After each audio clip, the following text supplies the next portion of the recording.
এদের একটা ওই নাম সহ ওই যে ছবি সহ আপনাদের কাছে রাখবেন। আপনারা যখন ওই যে পুলিং এজেন্টের ফর্ম ফিল আপ করবেন তখন ওইটা লাগবে, তখন ওইটার সাথে কিন্তু আপনাদের এটা দিতে হবে। তা আমরা আগেই আপনাদেরকে প্রিপেয়ার করে দিলাম যাতে পরে আর সমস্যা না হয়। কথা বুঝতে পারছেন? তা আমরা ওইগুলো ফর্মগুলো আমরা দিব, তারপরে ভোটার লিস্ট আবার আমরা দিব নির্বাচনের আগে। আপনার জন্য ওই পুলিং এজেন্টের ভিতরে বসার জন্য যে কলম লাগে সেটাও আমরা দিব, সেগুলো আমরা দিব।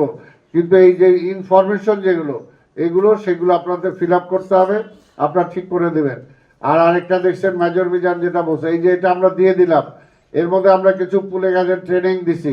এখন আপনাদের ওয়ার্ডে ওয়ার্ডে যায় আমাদের টিম ট্রেনিং দিবে, কিন্তু আপনারা এই পুলিং এজেন্ট যে নামগুলো দিচ্ছেন সেগুলো কিন্তু ঠিক রাখবেন। কথা বুঝতে পারছেন? আর যদি কোনো পুলিং এজেন্ট এখনই যে বাইরে চলে গেছে, অসুস্থ হয়ে গেছে, এই হয়েছে ওই হয়েছে, ওগুলো আগে থেকেই স্ক্রুটিনি করে বাদ দিয়ে দিবেন, যেটা সলিড থাকবে সেটারে রাখবেন। এমনিতে আমরা 2টা করে চাইছি, ঠিক আছে?